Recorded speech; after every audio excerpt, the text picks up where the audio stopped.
ট্রাম্পের ডেরায় আরাকচির ৫ দফার বোমা। পুতিন ইরান জোটের দাবার ছক উল্টে দিল তেহরান। আসসালামু আলাইকুম। ২৮ এপ্রিল ২০২৬।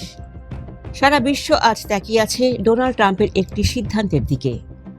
ইরানের পররাষ্ট্রমন্ত্রী আব্বাস আরাকচি ওমান এবং পাকিস্তান হয়ে সরাসরি মস্কোতে পুতিনের সাথে বৈঠক করার পর যে ৫ দফার প্রস্তাবটি আমেরিকার হাতে তুলে দিয়েছেন তা নিয়ে ওয়াশিংটনে এখন চরম উত্তেজনা। ট্রাম্প সাফ জানিয়ে দিয়েছেন এই প্রস্তাব তার পছন্দ হয়নি। কিন্তু কেনই বা পুতিন ঘোষণা করলেন যে ইরান চাইলে তাদের ইউরেনিয়াম রাশিয়ায় জমা রাখা হবে? হরমুজ প্রণালীতে তেলের ট্যাঙ্কার বন্দী থাকা আর বিশ্ববাজারে তেলের দাম ব্যারেল প্রতি $১১০ ছাড়িয়ে যাওয়া কি আমেরিকাকে বড় কোনো সংঘাতের দিকে ঠেলে দিচ্ছে? আজ আমরা এই মহানাটকীয় পরিস্থিতির প্রতিটি পরত খুলে দেখব।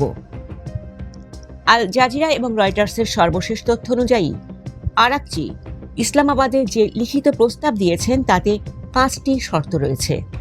প্রথমত, অবিলম্বে যুদ্ধবিরতি। দ্বিতীয়ত, হরমুজ প্রণালীতে ইরানের সার্বভৌমত্ব মেনে নিয়ে সেখানে জাহাজ চলাচলের আন্তর্জাতিক গ্যারান্টি। তৃতীয়ত, আমেরিকার সকল নৌ অবরোধ তুলে দেওয়া। চতুর্থত, যুদ্ধের ক্ষতিপূরণ এবং পঞ্চমত, পর্যায়ক্রমে পরমাণু আলোচনা শুরু করা।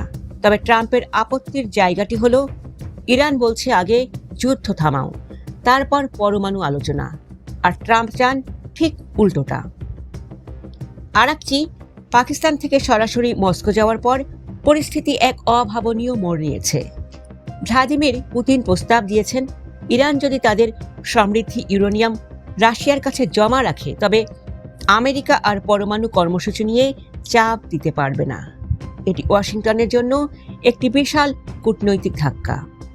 ট্রাম্পের বিশেষ দূতের পাকিস্তান সফর বাতিল করার কারণ মূলত এই মস্কো কানেকশন। আমেরিকা বুঝতে পারছে ইরান এখন আর একা নয়, তাদের পেছনে রাশিয়ার মতো পরাশক্তি সরাসরি দাঁড়িয়ে আছে। হরমুজ প্রণালী এখন বিশ্বের জন্য একটি গলার কাঁটা। ইরান সরাসরি হুমকি দিয়েছে যে এই প্রণালী আর আগের অবস্থায় ফিরবে না যদি না তাদের শর্ত মানা হয়। তেলের দাম এখন $১১০ ছুঁই। ওমান সাগরে কয়েকশো জাহাজ আর হাজার হাজার নাবিক মাঝ সমুদ্রে আটকা পড়ে আছেন। আন্তর্জাতিক জ্বালানি সংস্থা IEA বলছে এটি ইতিহাসের সবচাইতে বড় তেলের সংকট। ট্রাম্পের অনড় অবস্থান আর ইরানের জেদ, এই দুয়ের জাঁতাকলে পিষ্ট হচ্ছে সাধারণ মানুষ। দর্শক, ট্রাম্পের এই না কি মধ্যপ্রাচ্যে নতুন কোনো শ্মশান তৈরির ইঙ্গিত? পুতিনের এই হস্তক্ষেপ কি আমেরিকার আধিপত্যকে চ্যালেঞ্জের মুখে ফেলে দেবে? আপনার কি মনে হয়, আরাকচির ৫ দফার প্রস্তাব কি ট্রাম্পের মেনে নেওয়া উচিত? কমেন্টে আপনার মূল্যবান মতামত জানান। যুদ্ধের ইনসাইড নিউজ এবং বৈশ্বিক রাজনীতির প্রতিটি আপডেট সবার আগে পেতে আমাদের চ্যানেলটি সাবস্ক্রাইব করে রাখুন। ভিডিওটি শেয়ার করে সত্যটি সবাইকে জানিয়ে দিন। ধন্যবাদ।